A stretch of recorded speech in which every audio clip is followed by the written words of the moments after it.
Hey, what's going on, guys? I hope you guys are having a good day. I'm Dr. Boyce Watkins from Your Black World and the Black Business School. And I wanted to talk about something I just read. I just read this crazy story about this boxer that is suing Jay-Z. He's suing Jay-Z because he says that he had three fights in 50 days or 79 days, and as a result of that, he got some serious brain damage. I'm going to go ahead and read this story to you. His name is Daniel Franco, and Daniel Franco signed a deal with Rock Nation Sports back in 2015. He won his first five fights with Jay-Z's company. The problem started in March 2017. Franco claims he came down with a bad flu before a big fight, which sidelined him from training for 3 weeks. Franco claims he told Rock Nation he needed to postpone or cancel the March 23rd fight, but Rock Nation pressured him into fighting anyway. Franco says he lost badly in the third round and should have taken time off to recover, but instead Rock Nation booked him again to fight 50 days later on May 12th. Then Franco claims Rock Nation booked him for a third time just a month later on June 10th, his third fight in 79 days, but Franco claims Rock Nation never took the steps to make sure he was medically fit to take that third fight, and it could have cost him his life. In court documents, Franco claims he believes he suffered two skull fractures and a brain bleed before the June 12th fight that could have been detected.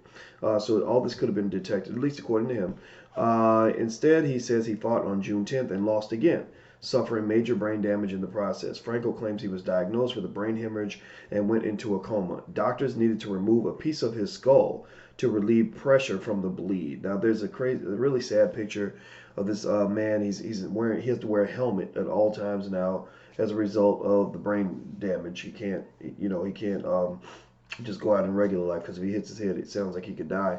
After 2 weeks, Franco awoke from his coma, but claims he still has severe neurological and cognitive issues and is required to wear a helmet at all times to protect his brain.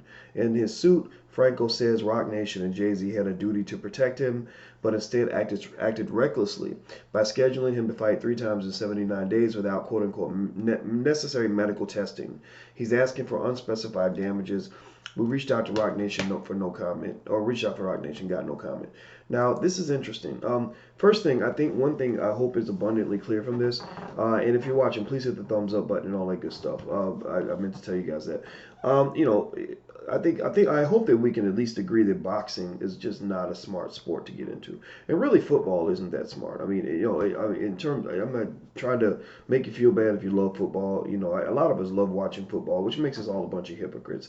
But at the end of the day, football, boxing, anything that requires severe, consistent blows to the head, it's just bad. There are studies that show that the human brain is not designed to withstand that kind of pressure, and you're gonna get brain damage. And brain damage means you're gonna wake up one day and not remember how to go pick your kids up at school. You're going to have severe depression. You're going to have all these weird things happening inside your head because your head has been hammered away so many times.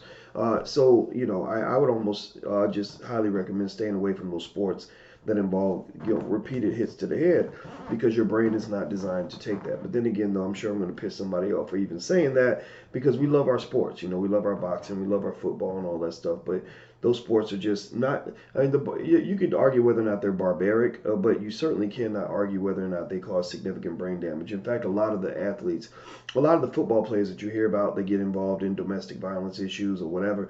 A lot of times it's because to be good at their sports, they've been getting hit in the head repeatedly and they have brain damage, and also they've been taking steroids and shit. Like that shit'll drive you crazy, mess you up.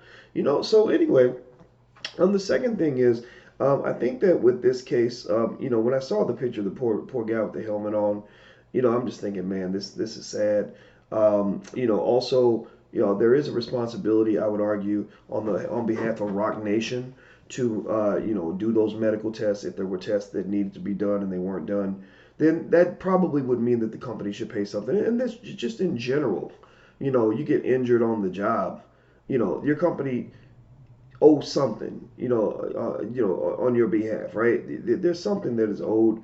At least some would argue that point, right? And I'm a person who kind of says, yeah, if your company has the resources to help this man financially as he deals with the rest of his life, paying all these expensive medical bills, why not do that? Now, at the same time, though, there is another argument to be made, which I agree with as well, which is personal responsibility. Even though Rock Nation, you know, probably wasn't going to pay you for fights that you weren't going to do.